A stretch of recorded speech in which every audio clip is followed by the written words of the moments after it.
Rising Pakistan में आज एक ऐसे पाकिस्तान के स्टार से आपकी मुलाकात करवाने जा रहा हूं जो उस लिस्ट में है जो आपको मैंने बताई भी ना, एक लिस्ट जो मेरे टारगेट हैं, जिनको मैंने जरूर बुलवाना है और उनसे गप लगानी है। इसलिए इनकी खास वजह यह भी है कि ये अभी एक सुपरस्टार नहीं बने थे पाकिस्तान के म्यूजिक सीन के। मेरी इनके साथ दोस्ती तब से ही हो गई और क्या मजेदार, मैं से कहते हैं ना कि रातों रात हिट होना, ये रातों रात हमारी दोस्ती हुई थी और उसके बाद शायद ही कोई वक्त हो कि हम कनेक्टेड ना रहें। ये कनेक्टेड बंदा है और आज मैं इससे ये भी पूछना चाहता हूं कि ये स्टार, शोहरत, पैसा, उससे पहले ये कनेक्टेड था, ये मुझे पता है। क्या शोहरत और पैसे ने उस कनेक्शन को थोड़ा सा ब्रेक किया है? क्या सीन है? असरार शाह की असल कहानी क्या है? ये कैसे हुआ? ये कब हुआ? अस्सलाम वालेकुम जी। वालेकुम सलाम हजूर वाला शाह जी, बिस्मिल्लाह। कैसे हो सर? बड़ा करम, बड़ा एहसान है मालिक का। और पिछले एक साल से हम कोशिश में थे कि हमारे डेट्स मैच कर जाएं और तुम आओ मेरे शो में। बस ये जी मालिक की, जिस तरह आपने स्टार्ट में कहा कि कनेक्शन जो है, सो यही कनेक्शन है रूह से रूह का और यही ब्लेसिंग है। सो एक टाइम आपको आप समझते हैं कि एक मुकर्रर होता है चीज़ों का। एग्जैक्टली। सो अच्छा जी, ये बताएं कि आज हम ना कहानी शुरू करना चाहते हैं, आपसे कुछ सुनेंगे भी, लेकिन कहानी मुझे ये बताओ जरा, कहाँ पैदा हुए, बचपन कहाँ, फैमिली कैसे, म्यूजिक किधर से आ गया जिंदगी में, क्या हुआ? हजूर बाय बर्थ में हूँ कश्मीर से, कोटली आज़ाद कश्मीर के साथ ही एक गांव है समरोड़। सो मैं वहाँ बाय बर्थ में वहाँ से हूँ और 2-4 साल का था और जब हम पूरी फैमिली शिफ्ट हो गई थी हैदराबाद। ओके। सो सारी स्कूलिंग और सब वहाँ का है, हैदराबाद सारा बचपन में उधर वहीं गुजरा। सो वहीं पे फिर यानी कि स्टडीज़ के बाद से वो सारी मेमोरीज जहन में आ रही हैं, इसलिए साथ साथ मुझे जो है ना हंसी आ रही है। तो वो जिन बातों में हंसी आ रही है वो बताओगे? ये अगर बताने वाली है तो। कहते हैं ना, जब करने को कुछ नहीं रहा तो फिर ये था कि म्यूज़िक वाहिद चीज़ थी जो स्कूल कॉलेज में मैं परफॉर्म करता था। अच्छा। तो फिर मैंने कहा जी ये सारे गामा पा के पीछे असरार क्या है, इसको ज़रा देखा जाए, क्योंकि इंटरेस्ट था, आपको एक चीज़ अट्रैक्ट करती है बचपन से। सो मेरे उस्ताद जी, उस्ताद सुल्तान अहमद ख़ान, अगेन वही कनेक्शन की बात है कि फ्रॉम नो वेयर आपको इतना ज़्यादा, आप म्यूज़िक में लोगों को नहीं जानते, लेकिन मैं जिस पहली पर्सनैलिटी से मिलता हूँ जिन्होंने मुझे मालिक की तरफ से गाइड करना था, वो उस्ताद जी मेरे उस्ताद सुल्तान अहमद ख़ान हैदराबाद में होते हैं। सो उस वक्त तब भी दिलचस्प शख्सियत है वो। जी जी बेशक, मैं मेरी मुलाकात है और बड़ा मजेदार नशिस्त होती है उनके साथ। क्या बात। सो उस वक्त भी जब मैं सीखना शुरू किया तब भी मुझे इसको एज अ प्रोफेशन अडॉप्ट करने का कोई ऐसा इरादा नहीं था। अच्छा। सिर्फ मेरे जहन में मैं क्यूरियस था कि जी मैं देखूं तो सही कि ये सारे गामा पा हम सुनते तो आए बचपन से, ये वर्ड क्या हैं, बड़े अजीब से हैं ये सारे गामा।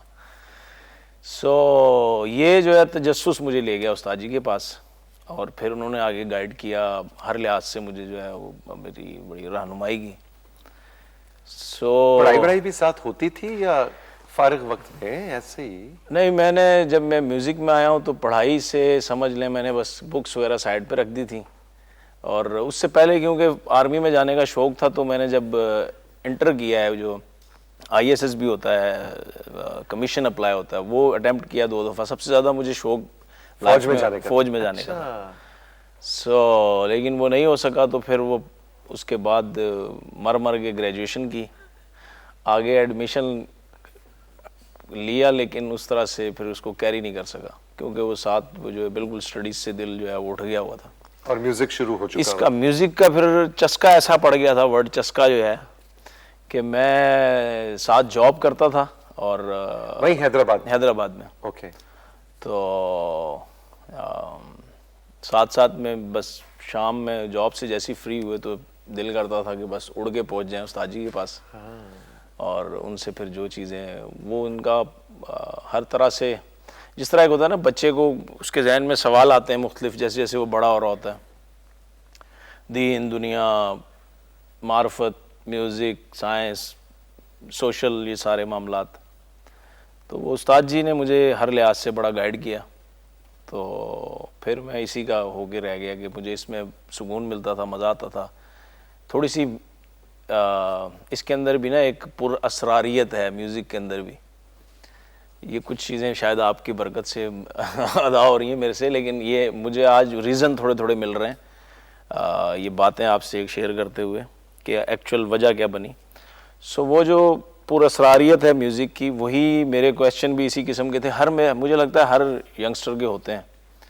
ज़्यादा तो नहीं बोल रहा मैं, ये पता नहीं। बिल्कुल, हमने तुम्हें ही सुनने के लिए बुलाया। अच्छा, बिस्मिल्लाह। तो कि जी खुदा और लाइफ आफ्टर डेथ और जन्नत दोज़ख, गलत सही, हलाल हराम, ये सारे मामलात इनके जो इनकी खोज जो है, इसी तरह जो ये मामला था म्यूज़िक का, इसके अंदर भी एक ख़ास तरह की मिस्ट्री सी मुझे नज़र आई कि जी हर मेलोडी दूसरी से मुख्तलिफ है, हज़ारों मेलोडीज़ बन रही हैं लेकिन वो मिलती भी नहीं है आवाज़ ही, उसकी फ्रीक्वेंसी क्या है, वो सुर कैसे बदल रहे होते हैं, सुर के दरमियान क्या है। तो ये म्यूजिक की मिस्ट्री खुली है अभी तक या नहीं? सर ये वही बड़ों की बातें, अब रियलाइज़ हल्का सा होना शुरू हुआ है उनकी बातें कि ये ऐसा असरार है ये कि इसके अंदर आप जितना आगे चलते चले जाएंगे। क्योंकि देखिए जी, अगर आम लफ्ज़ों में बात करें अपने सुनने वालों के लिए भी जो म्यूज़िक नहीं करते, तो आवाज़ है, और आवाज़ जितनी तरह की हो सकती है, एक झटके से अंदाज से मैं आपसे शेयर कर रहा हूँ। तो मौसीकी जो वर्ड है उसका ही मतलब ये है कि जी हवा में गिरा लगाना। अच्छा, मौसीकी इटसेल्फ एक इसका मतलब है कि जी हवा में गिरा लगाना। अब वो इसका मतलब ही आप देख रहे हैं कि वो इतना अजीब सा है कि बंदा इसकी मिस्ट्री इसमें भी है। बेशक ऐसे ही है। तो इसका अब अगर कोई शख्स ये कहता है कि मुझे इस पे कमांड है, तो वो मेरे अभी तक तो मेरे कागज़ों में वो गलत बयानी कर रहा है। उसकी वजह ये कि इसका कोई आप पे मूड, मौसम, वाइब्स, एनवायरनमेंप, पॉजिटिविटी, नेगेटिविटी, ये सब असरअंदाज होती है जब आप परफॉर्म करते हो या आप इसकी डेप्थ में जाना शुरू करते हैं। ट्रू। जैसे सा और रे अगर फिक्स है तो इनके दरमियान भी तो कुछ आवाज़ होगी ना जी। तो वो उनके जो जिन्हें शुरतियाँ कहते हैं और इस किस्म की चीज़ें हैं, तो बड़ी डिटेल है, एक के तय दर तय, प्याज से भी ज़्यादा कॉम्प्लिकेटेड कह लें। शोहरत और पैसे ने तुम्हारा वो कनेक्शन हल्का सा खराब किया? हरगिज़ नहीं सर, हरगिज़ नहीं। मुझे शोहरत और पैसा वर्ड इंट्रोड्यूस हमेशा तब होता है जब इस तरह से मैं सुनता हूँ किसी भाई से, कि तो मेरा ध्यान जैसे शीशा सामने आता है तो ध्यान पड़ता है कि अच्छा ये भी एक पैरेलल चीज़ें चल रही होती हैं। उसकी वजह यह है कि मुझे लगता है आप जितना यार वो वासिफ साहब की बिला, उनकी एक बात मेरे जहन में से आ गई इससे कि खालिक पर ठहर जाने वाली नज़र मखलूक से होकर गुजर चुकी होती है। वाह। सो वो ये जो है, ये जिसे कहते हैं ना आम लफ्ज़ों में गरीबी, शोहरत और पैसा, मुझे लगता है ये पैरेलल ऐसे ही चल रहा होता है साथ आपके। असल चीज़ वो है, और वो चीज़ ऐसी है कि वो हर गुजरता दिन, बल्कि उसकी भी यही है कि जिस दिन जो है वो कनेक्शन या दर्शन हो जाए उस दिन बस ईदी होती है कि क्या बात है, सुभान अल्लाह। और मुझे याद है मेरी और असरार की पहली मुलाकात हुई थी तो शाम का वक्त था, कोई शाम ढल चुकी थी और हमारी पहली मुलाकात हुई और हमने बैठ के गप लगानी शुरू की। और आप यकीन करें, हमें एहसास तब हुआ जब फजर की अजानें हो रही थी, सुबह हुई, पूरी रात हम बैठ के बातें करते। बेशक ऐसे। और मेरे लिए ऑनर है, मैं ज़रूर मेंशन करना चाहूँगा कि मेरे हुलिये पे नहीं जाना, और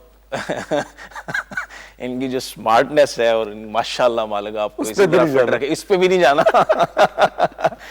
कि हम जो है वो स्कूल कॉलेज में जा रहे होते थे और आपका प्रोग्राम देखते हुए जा रहे होते थे, मॉर्निंग शो। और इसका मतलब हरगिज़ ये नहीं है कि इनकी एज ज़्यादा है या मैं बहुत छोटा हूँ, लेकिन ब्लेसिंग ये है कि मैं उस वक्त सोच भी नहीं सकता था कि मालिक मुझे आपके साथ इस तरह बैठने का, गपशप लगाने का, हमारी इतनी लाइफ के मोमेंट्स और एक्सपीरियंसेस शेयर करने का। इवन मैं पता नहीं क्यों मेरा दिल कर रहा है, मैंने बहुत से लोगों को मिसाल दी, मेरी शादी अभी नहीं हुई थी और मैं जितने भी यार लोग थे उनसे डिस्कस करता था कि यार शादी का क्या मामला है, इसके पीछे क्या असरार है। तो जिस बंदे ने मुझे सबसे बेस्ट ओपिनियन दिया ना शादी को लेके, वो आप हैं सर। बेशक ऐसे ही है, सीरियसली। आपने मुझे कहा कि यार देखो, किसी को हैप्पीली मैरिड देख के और जहन नहीं बनाना कि वो खुश है तो मैंने शादी करनी है, या किसी की जो वर्स एक्सपीरियंस है उसको देख के आपने ये डिसाइड नहीं करना। आप अपने अंदर से खंगालें कि आपका क्या अप्रोच है लाइफ को लेके और शादी को लेके। इससे पहले तक तो यही था ना कि यूं कर लो तो वो हो जाएगा, वो हो जाएगा, हर बंदा और शादी करनी है कि नहीं करनी है, और कब करनी है, और किस उम्र में करनी है, और कैसे, है ना। तो उसके बाद में बिल्कुल क्लियर था कि हाँ ये जो शादी की बात है ना ये बड़ी मजेदार है यार, मुझे इधर टटोलना चाहिए कि क्या मामला है, मुझे अंदर से क्या आवाज आ रही है। Thank you so much, thank you so much. So sir blessing है। और इस सारे सफ़र में इसको आखिरी ये खुलासा पेश कर दूं इस सारी बात का कि सारे सफ़र में अगर मैं देखता हूं तो मैंने शोहरत और का उसकी बात आप जब कर रहे थे तो उसमें जो मुझे लगता है कि इन चीज़ों को भी अगर मैं साइड पे रख देता हूँ ना,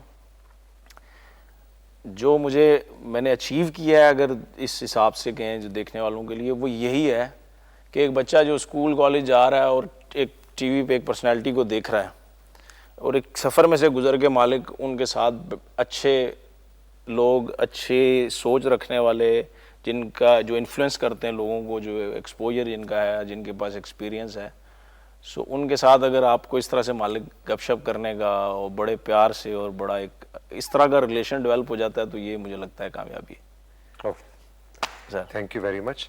इसके बाद तो ब्रेक बनती है भाई बनती है इसके बाद तो ब्रेक बनती है भाई ये तो बड़ा ही इंटेंस आए हो तो thank you so much. I am so grateful and the feeling is mutual. Asrar हमारे साथ मौजूद हैं, एक छोटा सा ब्रेक लेते हैं, ब्रेक के बाद जी जी बिल्कुल इनसे कुछ अभी सुनेंगे भी और एक दो और सवाल भी हैं बड़े। आज वो जो मैंने इनसे आम जिंदगी में एज अ फ्रेंड, क्योंकि हम बहुत से दोस्त हैं, मैंने आज तक नहीं पूछा और मैं आज ऑन एयर पूछना चाहूंगा इस ब्रेक के बाद।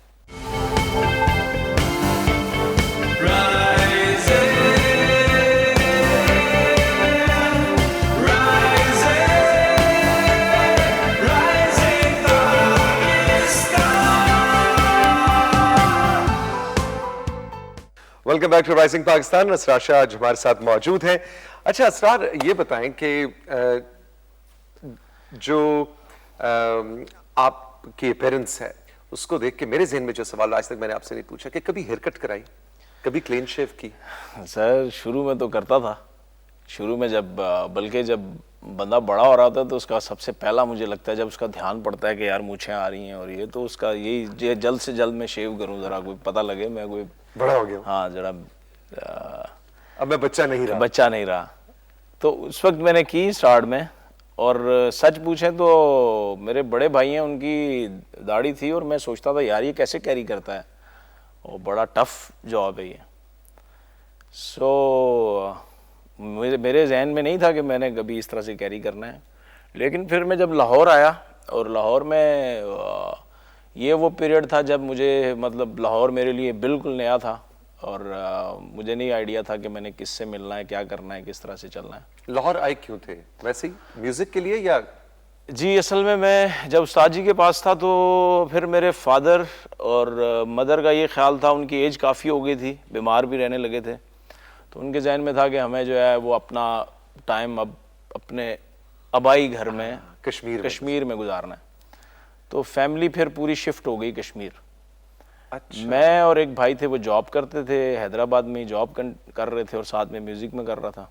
फिर कुछ अर्सा लगा हैदराबाद, क्योंकि छोटा सिटी है तो वहाँ आपको परफॉर्म करने के और चीज़ों के मौके बड़े, वही है कि शादी ब्याह वगैरह पे आपने मेहंदी दे फंक्शन दे गा लिया थे, ये इस टाइप की चीज़ें।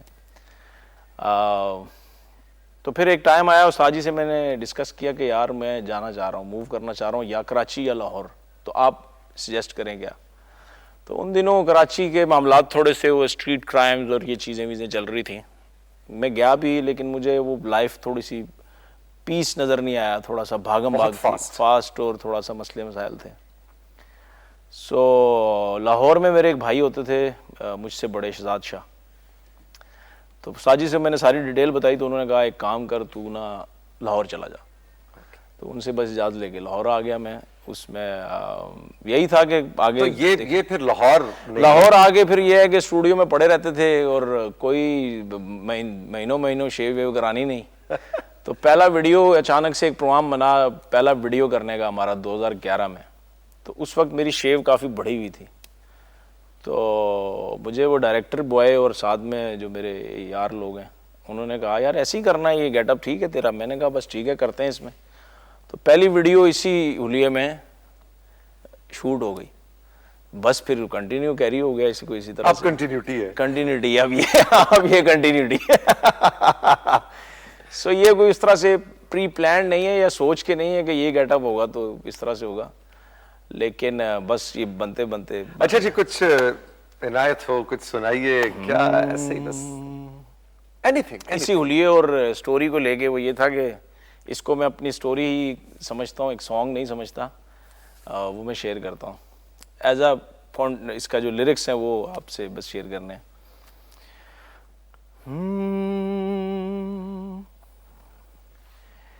हो मेरा आशिक आशिक रंग है, हो मेरा जोगन जोगन भेस, हो मेरा जीना मरना एक है, हो मेरा प्रीतम है परदेस। सूट पे लग गया टाट का टुकड़ा, बूट का तस्मा टूटा, इश्क नहीं फनकार बनाया, इश्क नहीं मुझे लूटा, इश्क नहीं फनकार बनाया, इश्क नहीं मुझे लूटा, फिर मैं मस्त हुआ बर्बाद हुआ, इश्क का कलमा याद हुआ,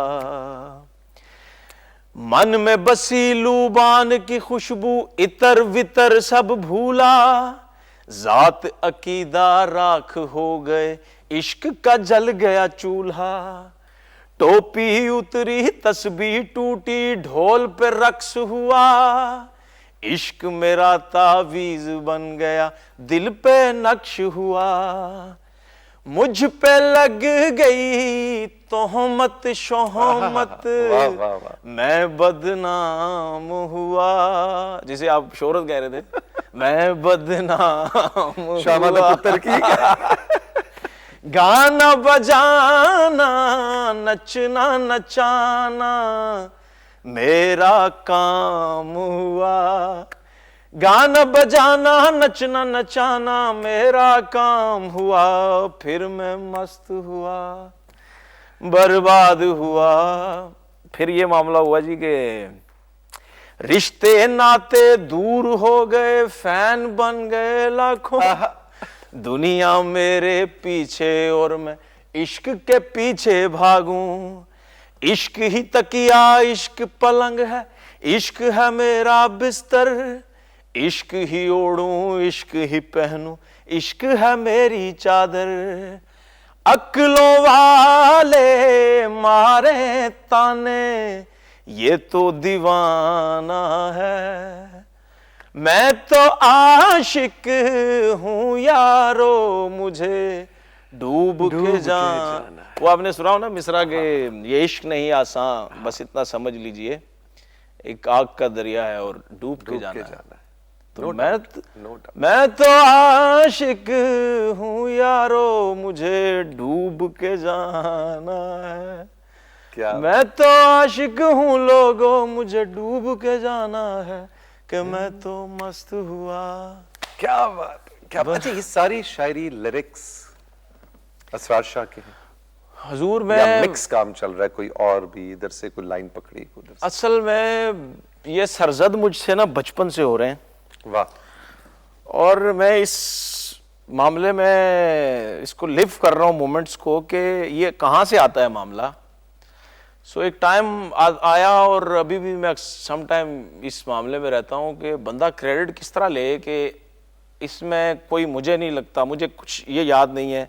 बाकायदा मैं शायरी में किसी का जिसे कहते हैं शागिर्द या काफिया, रदीफ, ज़मीन, वज़न, ये टर्म्स यार दोस्तों से सुनी है, लेकिन मुझे इनका उस तरह से गर्दान और ये जो जो फॉलो की जाती है शायरी में, लेकिन वो कोई सोचें कोई ख़ास मामला है जो आपको इंस्पायर करता है और आप उसके साथ बहना शुरू कर देते हैं। सो ऐसे में मेरी उस तरह की रियाजत या एफर्ट नहीं है, इसलिए मुझे क्रेडिट लेते हुए थोड़ी सी अब आगे हिचकिचाहट होती है कि जिस तरह शाह हुसैन का है कि मैं ना ही सब तू। सो ये मालिक की तरफ से ही कोई आना शुरू हो जाता है, जिसे आमद कहते हैं आम लफ्ज़ों में जो यार लोग। और मैं आप सबको बताऊं मजे की बात कि असरार का के पास ऐसी सी चीजें जो भी इसने कंपोज भी नहीं की, बेशक ऐसी पड़ी हुई हैं, और वो कभी हम बैठते हैं शाम में तो तब घंटों वो एक, और मैं कहता हूँ असरार ये बनाओ, इस पे गाना बनाओ, तो ये कहते हैं शाहजी कितने बनाऊं मैं, और वो सारा जो एक, और वो कहीं इसने लिखा हुआ नहीं, वो सारा इसको जुबानी याद है। बस ये मालिक के कोई इसको मुझे तो बल्कि वर्ड नहीं मिल रहा कि इसको कोई आप ब्लेसिंग कहेंगे, इम्तिहान कहेंगे या देन कहेंगे या क्या। जी जी। सो चीज़ें हैं बेशक ऐसे ही है, बल्कि मैंने जब मैं लाहौर आया तो मेरे पास 3-4 डायरियाँ थी जिनमें मैं बचपन से लिख रहा था, और वो एक टाइम आया अभी कुछ अर्सा पहले कि मैंने फिर वो सारी रिवाइज़ की और उसमें से मेजॉरिटी जो है वो मैंने फिर जला दी, क्योंकि वो मुझे लग रहा था कि ये क्या चवलें मारी हुई अच्छा, जला दी मतलब डायरेक्ट ही एडी एक्सट्रीम। भाई को जी मैंने बंद करके उसको अलमारी में रख दिया। नहीं, मैं ये चाह रहा था, सॉरी आपकी बात काट, जला इसलिए दी कि मैं नहीं चाह रहा था कि ये किसी के जो है ना हाथ भी लगे, उसमें ऐसी ऐसी चीजें लिखी हुई थी। सो शादी से पहले सुना था कि चीजें इंसान को जलाता है। नहीं, ये शादी के बाद हुआ है कि नहीं अब कश्तियां जला देनी चाहिए। शादी से शादी के बाद, शादी से पहले भी कोई चीजें जलाई थी? नहीं नहीं नहीं, जिस कॉन्टेक्स्ट में आप बात कर रहे हैं उस किस्म का ऐसा कोई नहीं था, लेकिन शादीशुदा वो मैं अक्सर मेरे जहन में शादी की बात हो तो जुमला आ जाता है कि शादीशुदा और शहीद, हाँ, ये चोजन वन होते हैं, चोजन वन, ये मर के जिंदा है। अच्छा जी, कुछ और कुछ सुनाइए, और इसी तरह को कुछ ऑर्गेनिक सा अपना, बेशक मशहूर ना हुआ हो लेकिन कुछ। सर मैं बिल्कुल, मेरा एक बड़ा फेवरेट है, उसमें अगर मैं सुर आगे पीछे ना करूं क्योंकि थोड़ा सा वो मुझे लगता है कॉम्प्लिकेटेड सा है, लेकिन मैं सुनाता हूँ।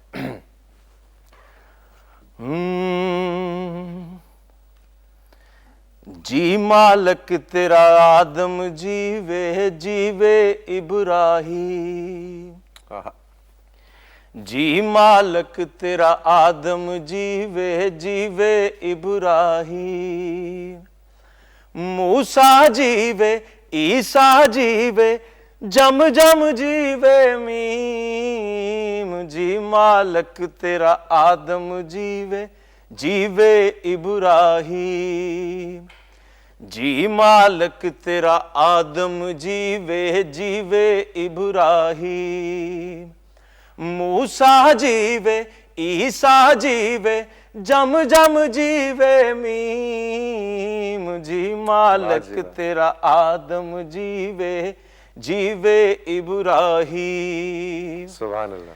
इंशाअल्लाह हरदम शाद रवे आबाद रवे तेरा मक्का, इंशाअल्लाह हरदम शाद रवे आबाद रवे तेरा मक्का, सारे रिश्ते कच्चे तेरा मेरा रिश्ता पक्का, सारे रिश्ते कच्चे तेरा मेरा रिश्ता पक्का, तू ही ताना तू ही बाणा तू ही रब रहीम, तू ही ताना तू ही बाणा तू ही रब रहीम, जी मालक तेरा आदम जीवे जीवे इब्राहिम। वाह जी वाह।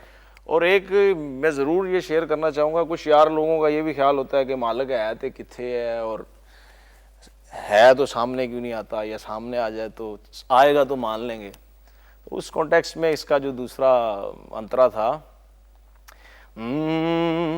मैं तां अखियां बंद करके ते खोल के तेनू डिठा, मैं तां अखियां बंद करके ते खोल के तेनू ही डिठा, तू मिठा तेरा हैदर मिठा, बोल बोल तेरा मिठा, तू मिठा तेरा हैदर मिठा, बोल बोल तेरा मिठा, तू ही ज़ेरा तू ही ज़बरा तू ताहा यासीन, जी मालिक तेरा आदम जीवे जीवे इब्राहीम, मूसा जीवे ईसा जीवे जम जम जीवे मीम मुहम्मद, जी मालिक तेरा आदम जीवे जीवे इब्राहीम। वाह जी वाह, वाह जी, क्या समा बांध है असरार, लुत्फ आ गया, लुत्फ आ गया। जीते रहो। राइजिंग पाकिस्तान में एक छोटा सा वक्फा। असरार शाह आज हमारे साथ मौजूद हैं, दिल की बातें निकल रही हैं, उम्मीद है कि दिल तक पहुंच रही होंगी। अभी मिलते हैं।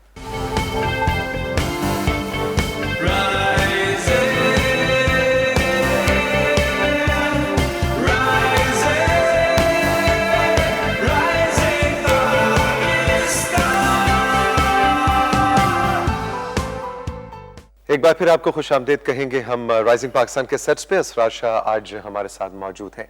असरार, कोई प्लानिंग करते हो कोई फ्यूचर की कि क्या करना है, मैंने फलाना अवार्ड ले लेना है, कुछ इस तरह की, मतलब एज ए म्यूजिशियन?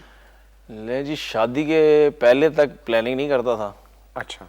शादी के बाद से जो प्लानिंग है ना, जिसे फैमिली प्लानिंग नहीं, फैमिली प्लानिंग मैं समझ रहा हूं। नहीं करनी नहीं, उसमें सारी प्लानिंग्स आ जाती हैं। उसकी वजह यह है कि जब मुझे ये रियलाइज़ हुआ, पहले तो मुझे जो अपना ये म्यूज़िक का मामला है, ये भी मुझे कोई काम शाम नहीं लगता था। शादी के बाद रियलाइज़ हुआ कि यार मैं तो म्यूजिशियन हाँ। सो इस मामले में मुझे बहुत से फिर असरार ये खुले कि जब आपके साथ कुछ रूहें, कुछ लोग जुड़ जाते हैं, हाँ, तो फिर आप प्लान करके चलना शुरू कर देते हैं। रिस्पॉन्सिबिलिटी ऐसे ही है वो। मुझे लगता है शायद वही मेच्योरिटी वाला सीन शायद यही होता है कि आप फिर उस हिसाब से सोचना शुरू करते हो कि अच्छा जी बच्चे की एज क्या है, वाइफ के क्या मामलात मसाइल, उनकी खुशियाँ, उनके गम, इनको किस तरह से हैंडल करना है, इनको किस तरह से लेके चलना है। पहली दफ़ा जब वो बेफॉर्म पे, क्योंकि मैं घर में छोटा हूँ तो मुझे ये दाढ़ी चिट्टी होने तक मैंने लग रहा सी कि मैं छोटा ही हूँ। तो जब मेरा वो बेफॉर्म के ऊपर नाम जो है वो सरबराह में लिखा गया ना, उससे पहले हर डॉक्यूमेंट पे अब्बा जी का नाम होता था, तो मैं चौंक गया। मैंने कहा यार ये मामला ये है कि अब मैं खुद सरबराह बन गया हूँ घर का। सो जब आपको सरबराह या लीडर वाला मामला आ जाता है तो फिर आपको प्लान करना पड़ जाता है, और करना चाहिए मुझे लगता है। सो फिर आप करते हो। और अब लाइफ में अब आके प्लानिंग आ गई है कि अच्छा मेरे इस तरह से स्कूलिंग क्या है, बच्चों की किस तरह से करना है, या आजकल के मामलात में किस तरह से। तो अब उस तरह से सोच रहा होता हूँ। पहले तो बड़ा वाइल्डली जो है वो चीज़ें चल रही होती थी कि ठीक है जिधर मुंह उठा के चल पड़े, और जहाँ सो गए तो मलंगी जिसे फुल वो एंजॉय किया टाइम। तो अब आके है तुम्हारी जो वार्डरोब, खासतौर पे जो गानों के सॉन्ग वीडियोस में या कोई अवार्ड शोज हैं, या जो इस तरह की आपके कोई शूट्स वगैरह हो रही हैं, उसकी सारी वार्डरोब आप खुद डिजाइन करते हैं, तो बड़ी यूनिक वो कॉन्सेप्ट्स होते हैं। सर वो एक हुआ ये कि खद्दर के कुर्ते जो है ना, कुछ अरसा पहले मेरे जहन में एक चीज़ आई और वो मैंने कैरी करना शुरू किए। तो जब स्टेज वगैरह पे पहनना शुरू किया तो मुझे मैसेज पेज पे और एक रश सा लग गया जी कि हमें ये कुर्ता चाहिए। पिक्चर्स मुझे पोस्ट करना शुरू की यार लोगों ने। तो वो साथ टीम और हमारे जहन में एक आइडिया है कि स्टार्ट में तो मैंने कुछ लोगों को कहा यार मैंने फ़लाँ जगह से कपड़ा लिया था और इस तरह से इसको किया था, तो आप भी कर लें। फिर ये हुआ कि यार हमें बना बनाया नहीं मिल सकता, तो हमने कहा चलो पैरेलल इसको लेके चलते हैं। और फिर असरार पेवंद के नाम से हमने एक कुछ चीज़ शुरू की, जो कि अब जो है बिल्कुल ठप हुआ है मामला। उसकी वजह ये है कि वो भी एक फुल टाइम जॉब है, और मैं क्योंकि अगेन वही कि उस तरह का मैं कोई डिज़ाइनर तो हूँ नहीं कि मेरे नए नए आइडियाज़ आ रहे हों साथ साथ। सो एक ख़ास टाइम तक मैंने उसको लेके चला, और उसके बाद अब लेकिन अब अपने लिए ही है सर। अपने लिए तो ये है कि वही है कि शादी के बाद जो पहली वीडियो मैंने की सबकी खैर, उसमें मैंने जो है वो अपने वलीमे वाला सूट पहन के वीडियो कर दी थी। सो मकसद कहने का ये है कि अपने लिए तो कर ही रहे होते हैं कि यार ये इस तरह से, इसको इस तरह से देख लें, और लेकिन उसको एज अ जो वो पेज एक चल रहा था जो कि बड़ा अच्छा था, अभी भी यार लोग पुश करते हैं कि यार इसको लेके चलो, ये अच्छा था। असरार जी, एक या मैक्सिमम 2 जुमलों में, एक जुमले में असरार शाह को डिफाइन करो। हजूर, असरार इटसेल्फ, असरार। कौन है असरार? सर असरार अगर खुल जाए तो बस असरार ही है फिर। मामला ये है कि असरार आप इटसेल्फ, मैं आपसे शायरी के थ्रू भी और गानों के थ्रू भी यही अर्ज कर रहा था सारी, और कर रहा होता हूँ कि आपके ऊपर भी वो पुरअसरारियत सारी ज़िंदगी खुलती है।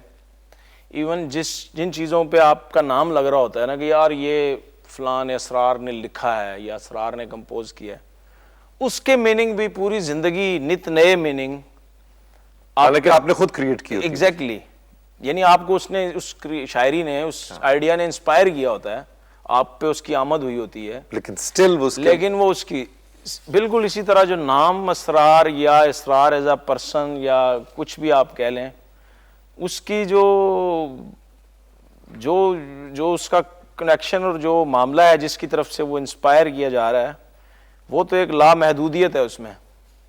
तो ऐसे में मैं असरार को इस तरह से डिफाइन करना शुरू कर दूं तो फिर भी तिश्नगी, कहने को तो कुछ भी कह दें कि यार एक गंदा मंदा आदमी है जड़ा नहांदा नहीं या जिसकी मूछें जो है वो मुंह में आती हैं, उसके मकरू हैं, या हज़ारों तारीफ़ें हो सकती हैं या हज़ारों बुराइयां हो सकती हैं, लेकिन असरार बस असरार है और असरार मालिक ही है। क्या कभी ऐसा होगा, क्या तुम समझते हो कि तुम अपने आप को एक दिन सरप्राइज कर दो और एक दिन सब भी म्यूजिक सब छोड़ दो, दाढ़ी वाड़ी साफ, बाल कटवा के कुछ और करो? ऐसा मुमकिन है मुझे ऐसा मुमकिन है, ऐसा मुमकिन। ये जो आइडिया है कि बिल्कुल गेटअप चेंज कर देना या इवन म्यूजिक ही एक और तरह का म्यूजिक शुरू कर देना, ये तो मुझे बहुत करता है और मेरे जहन में आता है कि उसकी वजह यह है कि जो यकसानियत या वो जिस तरह एक खड़े पानी में स्मेल आने लगती है और फ्लो के साथ अगर बह रहा हो तो उसका एक मज़ा है। सो मुझे ये चीज़ तो इंस्पायर करती है कि यार कुछ चीज़ें और ट्राई करनी चाहिए लाइफ में। लेकिन वैसे भी जिस तरह वो जुमला है ना कि बंदेदा को पता लगता है कि इंसान जो है सबके केस में ऐसा ही है कि वो यू नेवर नो के अनप्रेडिक्टेबल होता है जी, ऐसा ही। इसीलिए मेरा ये मानना है कि हर इंसान की, वो किसी मज़हब से हो, किसी स्कूल ऑफ थॉट को फॉलो कर रहा हो, उसकी रिस्पेक्ट और प्यार इसलिए ज़रूरी है कि उसकी सोच और उसकी पर्सनैलिटी को लेके जिन चीज़ों को देख के आप नफरत कर रहे हैं, ज़रूरी नहीं है कि फ्यूचर आगे जाके आप उस जैसे हो जाएं या वो आप जैसा हो जाए। वाह। सोच का एक प्रोसेस ही है ना, आज का मोमिन कल का काफिर और आज का काफिर कल का मोमिन हो सकता है। सो ऐसे में एहतराम आदमियत और एहतराम इंसानियत जो है वो बड़ा ज़रूरी है। सो पॉसिबल है कुछ भी, कुछ अरसे बाद चेंज ही मामला मिल रहा हो। एक दिन सुबह उठें तो असरार शाह को अगर आप फॉलो करते हैं सोशल मीडिया पे तो प्लीज आपने परेशान नहीं होना कि एक दिन आप सुबह उठें और अचानक आप देखें कि कोई और ही बंदा है कोई और ऐसी है ना, कुछ और निकल आया। सर उसका रीजन ये भी है कि मैं अभी जिस तरह से हम बैठे हैं इस तरह से हमेशा से नहीं थे। ये नहीं है ताड़ी गाल नहीं हो रही आप तो हमेशा से ऐसे थे लेकिन ये है कि ऐसा मेरा नहीं था हुलिया वगैरह, तो अब अगर इस तरह से है तो आगे चल के कुछ भी पॉसिबल है। एक दिन क्लीन शेव, बाल कटे हुए, ऐसे जनाब फौजी कट, टाई लगाई हुई, बैंक मैनेजर साहब एक निकल के आ रहे हैं या कोई चीफ एग्जीक्यूटिव फलानी कॉर्पोरेशन के, है ना। मैं अब सुबह ही जो है ना वो मिसेज से डिस्कस कर रहा था, बाल थोड़े कम हो गए हैं तो मैंने उसको कहा यार टेंड करानी है, और सिंपल उसने मेरी पुरानी तस्वीरें देखी हुई हैं जिसमें मैं क्लीन शेव हूँ, तो वो तो कहती है कि जी ये बहुत बुरा आइडिया है आपने, नहीं वो वाला नहीं, वो बंदा, हाँ मैंने उससे शादी वो उससे नहीं शादी की, ये वो नहीं चाहिए, वो बहुत ही भयानक था। ये ठीक है। Thank you very much sir, खुश रहो, जीते रहो, ऑल द बेस्ट। बिस्मिल्लाह जी। आपका बहुत शुक्रिया, आपने असरार शाह की ये दिल से निकलती हुई ऐसी कुछ बातें हमने ऐसे, ये अभी कुछ हैं, ये कुछ हैं, असरार शाह के साथ आप बैठे तो सुबह हो जाती है, आपका भी यही दिल कर रहा होगा, लेकिन हम सब वक्त की कैद में हैं। जिंदगी रही, फिर मिलेंगे। बहुत अपना ख्याल रखिएगा, खुश रहिए, खुदा हाफिज।